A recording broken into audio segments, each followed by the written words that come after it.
Esio Trot. Mr. Hoppy lived in a small flat high up in a tall concrete building. He lived alone. He had always been a lonely man, and now that he was retired from his work, he was more lonely than ever. There were two loves in Mr. Hoppy's life. One was the flowers he grew on his balcony. They grew in pots and tubs and baskets, and in summer the little balcony became a riot of color. Mr. Hoppy's second love was a secret he kept entirely to himself.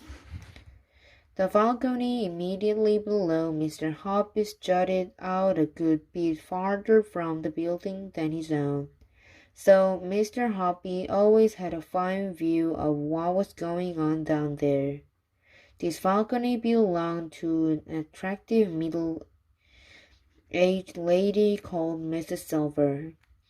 Mrs. Silver was a widow who also lived alone, and although she didn't know it, it was she who was the object of Mr. Hoppy's secret love.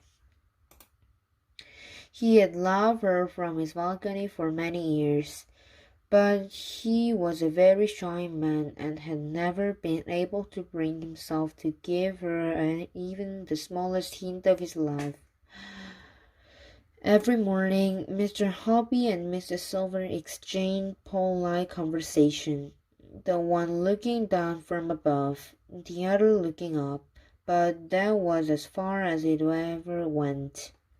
The distance between their balconies might not have been more than a few yards, but to Mr. Hoppy it seemed like a million miles. He longed to invite Mrs. Silver up for a cup of tea and a biscuit, but every time he was about to form the words on his lips, his courage failed him. As I said, he was a very, very shy man. Oh, if only, he kept telling himself, if only he could do something tremendous like saving her life or rescuing her from a gang of armed thugs. If only he could perform some great feat that would make him a hero in her eyes. If only. The trouble with Mrs. Silver was that she gave all her love to somebody else, and that somebody was a small tortoise called Alfie. Every day, when Mr. Hobb looked over his balcony and saw Mrs. Silver whispering endearments to Alfie and stroking his shell, he felt absolutely jealous. He wouldn't even have meant becoming a tortoise himself if it meant Mrs. Silver stroking his shell each morning and whispering intendance to him. Alfie had been with Mrs. Silver for years, and he lived on her balcony summer and winter. Planks had been placed around the sides of the balcony so that Alfie could walk about without toppling over the edge, and in one corner there was a little house into which Alfie would crawl every night to keep warm. When the colder weather came along in November, Mrs. Silver would fill Alfie's house with dry hay, and the tortoise would crawl in there and bury himself deep under the hay and go sleep for months and end without food or water. This is called hibernating. In early spring, when Alfie felt the warmer weather through his shell, he would wake up and crawl ever slowly out of his house into the balcony, and Mrs. Silver would clap her hands with joy and cry out, "Welcome back, my darling one. Oh, how I have missed you." It was at times like these that Mr. Hoppy wished more than ever he could change places with Alfie and become a tortoise.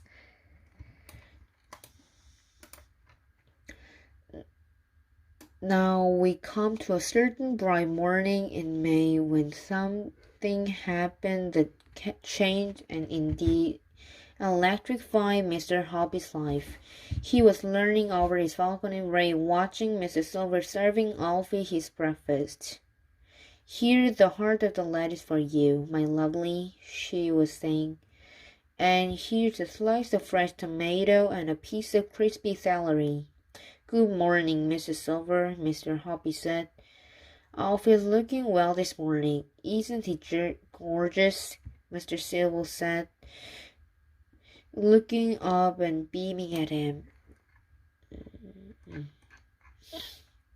"Absolutely gorgeous," Mr. Hobby said, not meeting it, and now as he looked down at Mrs. Silver's smiling face gazing up into his own, he thought for a thousandth time how pretty she was, how sweet and gentle and full of kindness, and his heart ached with love.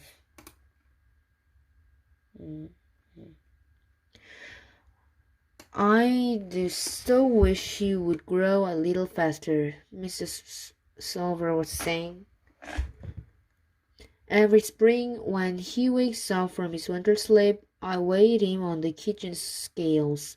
And do you know what? In all the 11 years I had him, he's got to gain more than 3 ounces.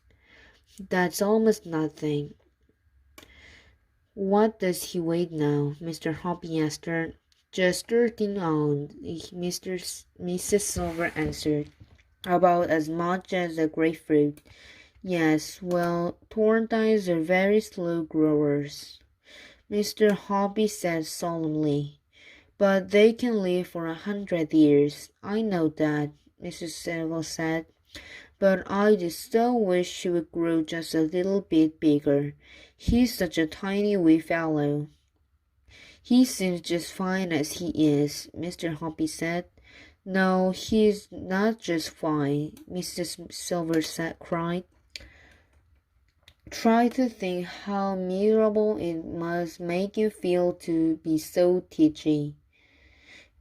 Everyone wants to grow up. You really would love him to grow bigger, wouldn't you?" Mr. Hobby said, and even as he said it, his mind suddenly went click and an amazing idea came rushing into his head. "Of course I would," Mr. Silver said. "I'd give anything to make it happen. Why, I've seen pictures of giant tortoises that are so huge people can ride on their backs. If Alfie were to see those he'd turn green with envy." Mr. Hobby's mind was spinning like a flywheel. Here, surely, was his big chance. Grab it, he told himself. Grab it quick. "Mrs. Silver," he said, "I do actually happen to know how to make tortoises grow faster. If that's really what you want." "You do?" she cried. "Oh, please tell me I'm feeding him the wrong things." "I worked in North Africa once," Mr. Hobby said. "That's where all these tortoises in England come from, and the Badham tribesmen told me the secret." "Tell me," cried Mrs. Silver. "I beg you to tell me, Mr. Hobby. I'll be your slave for life." When he heard this word, "your slave of life," a little shiver of excitement swept through Mr. Hobby. "Wait there," he said. "I'll have to go in and write something down for you." In a couple of minutes, Mr. Hobby was back on the balcony with a sheet of paper in his hand. "I'm going to lower it to you on a bit of string," he said, "or it might blow away. Here it comes." Mrs. Silver cut a paper and held it up in front of her. This is what she read. "What does it mean?" she asked. "Is it another language?" It's tortoise language, Mr. Hoppy said. Tortoises are very backward creatures, therefore they can only understand words that are written backwards. That's evolves, isn't it? I suppose so, Mrs. Silver said, bewildered. Esio Trot is simply tortoise spelled backwards, Mr. Hoppy said. Look at it. So it is, Mrs. Silver said. The other words are spelled backwards too, Mr. Hoppy said. If you turn them around into human language, they simply say, tortoise, tortoise, get bigger, bigger. Come on, tortoise, grow up, puff up, shoot up, spring up, blow up, swell up, gorge, guzzle, stuff, golf. Put on fat, tortoise, put on fat, get on, gobble food. Mr. Silver examined the magic words on the paper most closely. I guess you're right, she said. How clever, but there's an awful lot of poos in it. Are they something special? Poo is a very strong word in any language, Mr. Hoppy said, especially with tortoises. Now what you have to do, Mrs. Silver, is hold Alfie up to your face and whisper these kinds words to him 3 times a day, morning, noon, and night. Let me hear you practice them. Very slowly and stumbling a little over strange words, Mr. Silver read the whole message out of loud in tortoise language. Not bad, Mr. Hoppy said, but try to get a little more expression into it when you say it to Alfie. If you do it properly, I'll bet you anything you like it that in a few months time he'll be twice as big as he is now. I'll try it, Mrs. Silver said. I'll try anything, of course I will, but I can't believe it'll work. You wait and see, Mr. Hoppy said, smiling at her.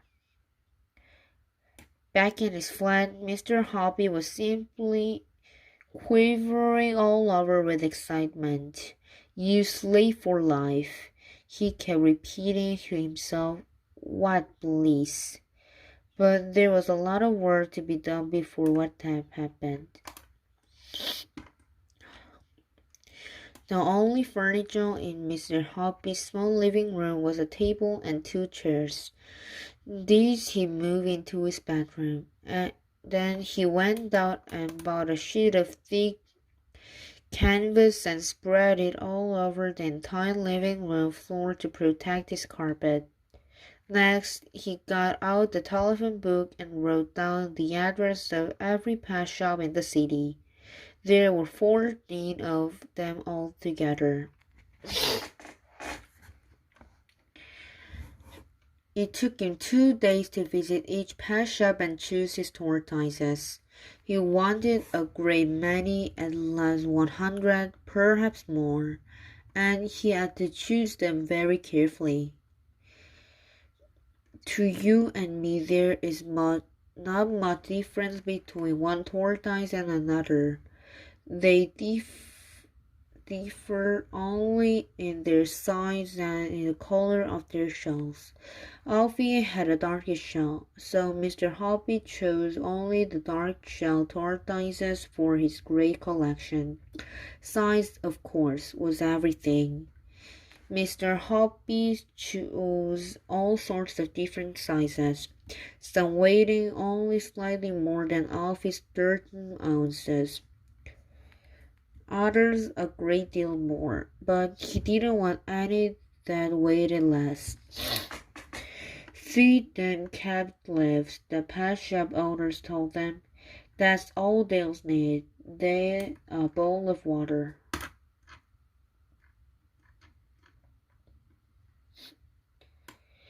When he had finished it, Mr. Hoppy, in enthusiasm, had bought not less than 140 tortoises. He carried them home in blankets, 10 or 15 at a time. He had to make a lot of trips. He was quite exhausted at the end of it all, but it was worth it. boy, was it worth it? And what an amazing sight his living room was when they were all in there together.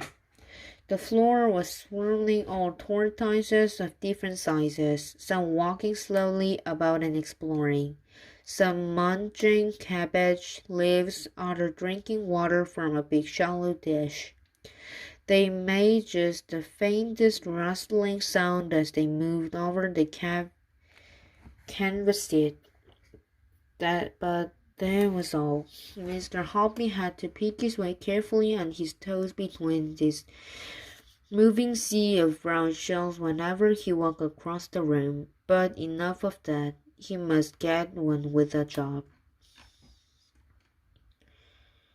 Before he tried, Mr. Hoppy had been a mechanic as a bus garage.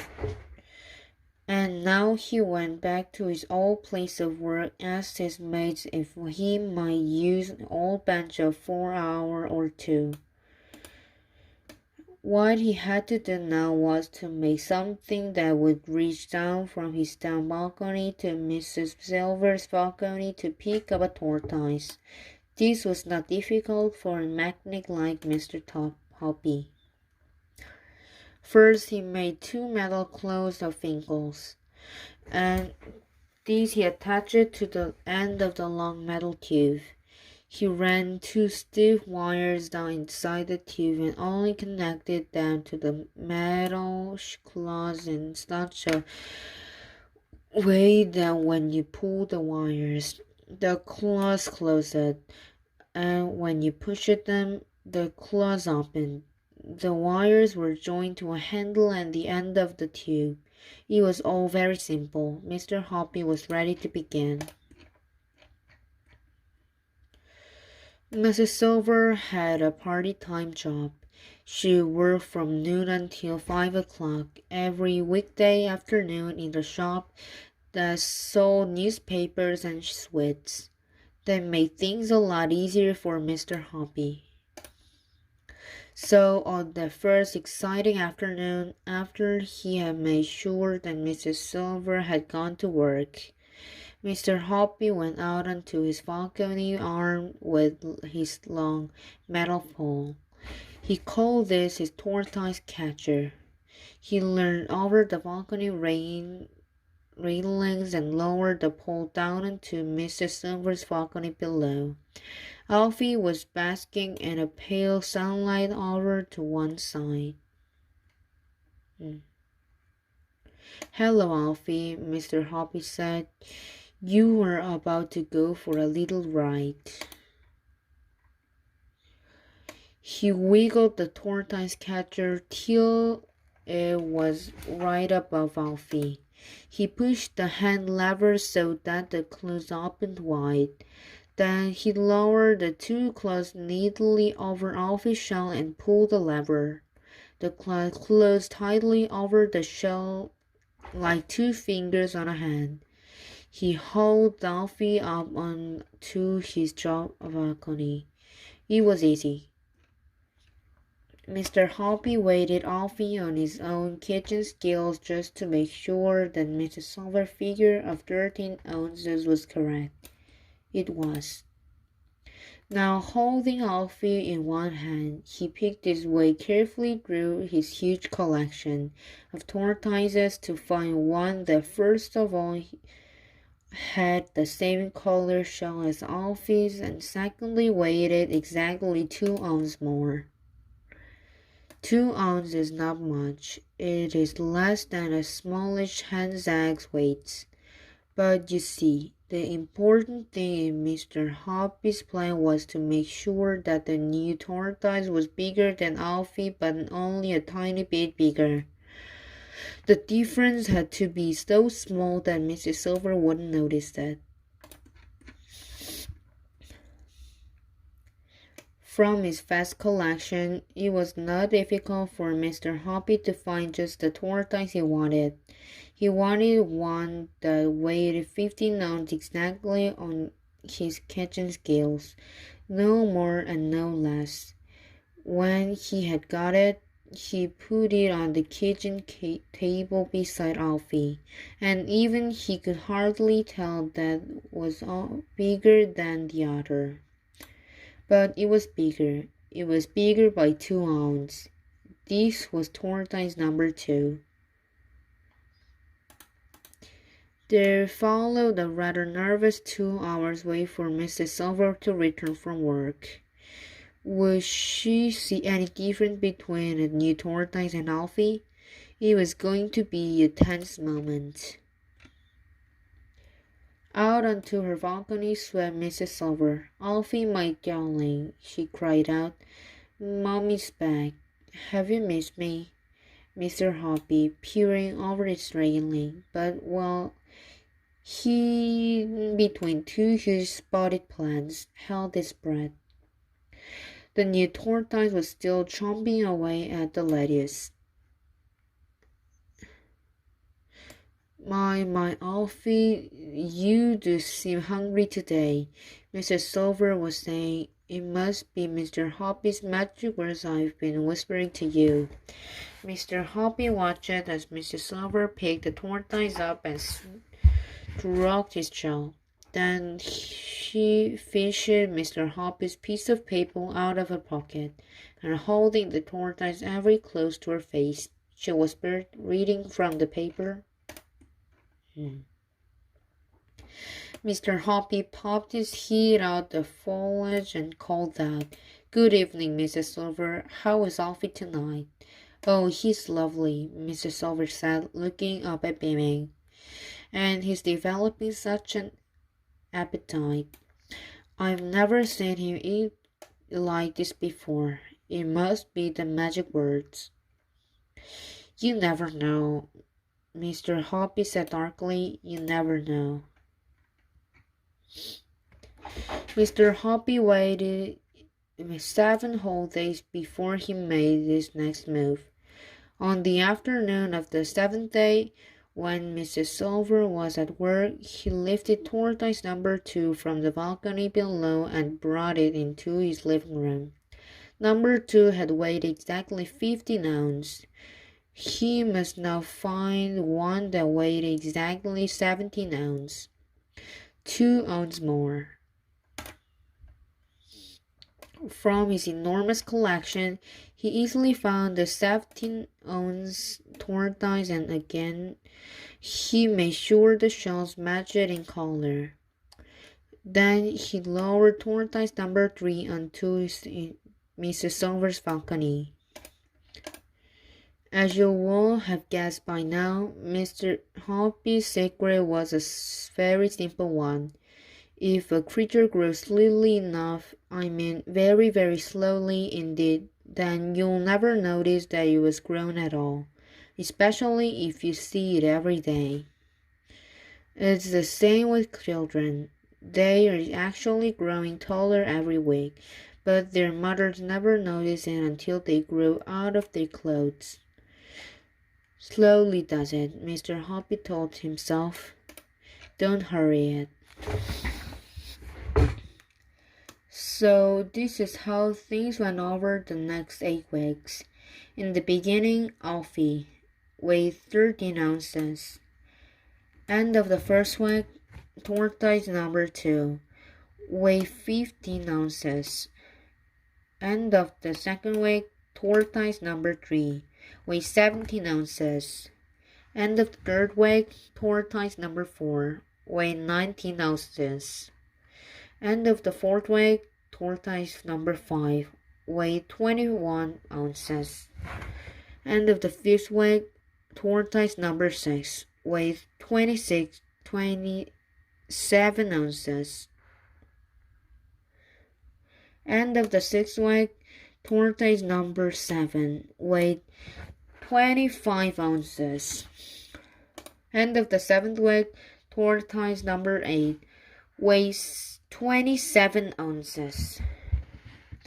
Alfie weighed 13 ounces. Tortoise number 8 was 27 ounces. Very slowly, over even 7 weeks, Mrs. Silver's pet had more than doubled in size and good laid hadn't noticed a thing. Even to Mr. Hoppy, peering down over his railing, Tortoise number 8 looked very big. It was amazing that Mrs. Silver had hardly noticed everything and all during the great operation. Only once had she looked up and said, "You know, Mr. Hoppy, I do believe he's getting a bit bigger. What do you think?" "I can see a lot of difference myself," Mr. Hoppy had answered casually. "What?" But now perhaps it is time to call a halt. And that evening Mr. Hoppy was just to go out and suggest to Mr. Silver and she ought to wait Alfie. Then a startled cry down balcony below brought him outside fast. "Look," Mr. Silver was shouting. "Alfie's too big to through the door of his little house. He must have grown enormously." "Wait a," Mr. Hoppy ordered. "Take him and weigh him quick." Mrs. Silver did just that, and in half a minute she had back holding the tortoise in both hands and waving it above her head and shouting, "Guess what, Mr. Hoppy, guess what? He weighs 27 ounces. He's twice as big as he was before." "Oh, how darling!" he cried, stroking the tortoise. "Oh, you great big wonderful boy! Just look what clever Mr. Hoppy has done for you."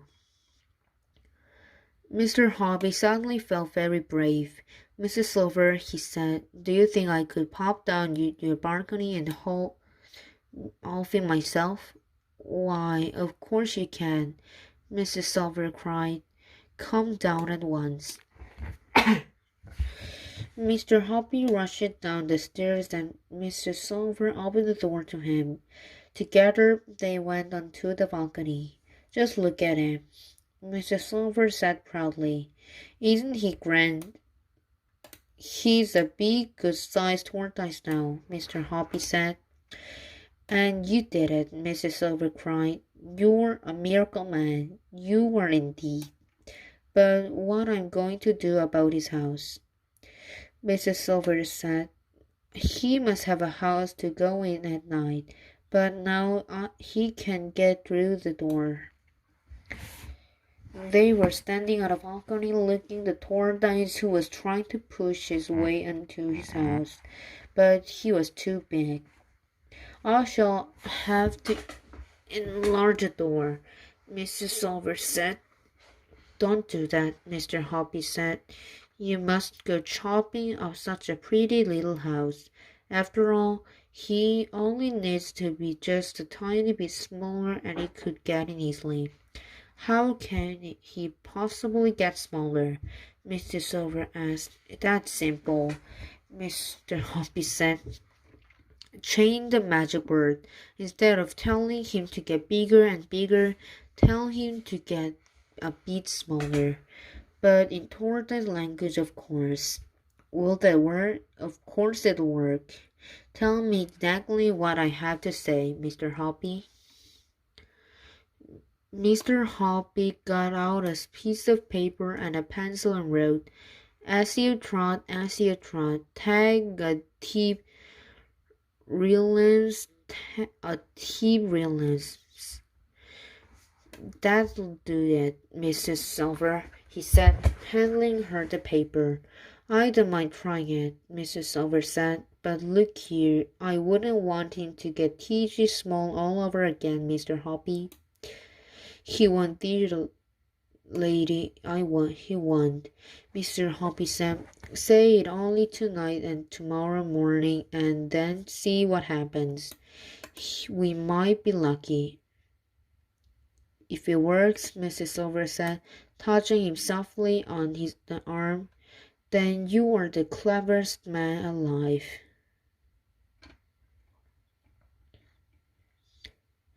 The next afternoon, as soon as Mrs. Silver had gone to work, Mr. Hobby lifted the tortoise out from his balcony and carried it inside. All he had to do was to find one that a shade smaller, so it would just go through the door of the little house. He chose one and lowered it down with his tortoise catcher. Then, still gripping the tortoise, he tested it to see if it would go through the door. It wouldn't. He chose another. Again he tested. This one went through nicely. Good. He placed the tortoise in the middle of the balcony beside a nice place lattice and went inside. Away Mrs. Silvers came humming. That evening, Mr. Hoppy was watering his plants at the balcony when suddenly he heard Mrs. Silver shout from below, shrill with excitement. Mr. Hoppy, where are you?" She was shouting. "Just look at this." Mr. Hoppy popped his head over the railing and said, "What's up?" "Oh, Mr. Hoppy, it worked." She was crying. "Your magic words have worked again on Alfie. He can now get through the door of his little house. It's a miracle." "Can I come down and look?" Mr. Hoppy shouted back. "Come down at once, my dear man," Mrs. Silver answered. "Come down and see the wonders you have worked upon my darling Alfie." Mr. Hoppy turned and ran from the balcony into the living room, jumping on tiptoe like a ballet dancer between the sea of tortoise that covered the floor. He flung open his front door and flew down the stairs to add the time with the love songs of 1,000 cupids ringing in his ears. "This is it," he whispered to himself under his breath. "The greatest moment of my life is coming up now. I mustn't bitch it. I mustn't bullshit. I must keep every calm." When he was 3/4 way down the stairs, he caught sight of Mrs. Silver already standing at the open door waiting to welcome him with a huge smile on her face. She flung her arms around him and cried out, "You really are the most wonderful man I've ever met. You can do anything. Come at once and let me make you a cup of tea. That's the very least of you deserve." Seated in the comfortable armchair in Mrs. Silver's parlor, sipping his tea,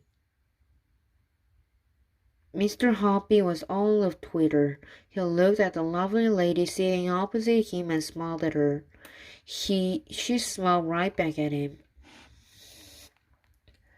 That smile of hers, so warm and friendly, suddenly gave him a courage he needed, and he said, "Mrs. Silver, please will you marry me?"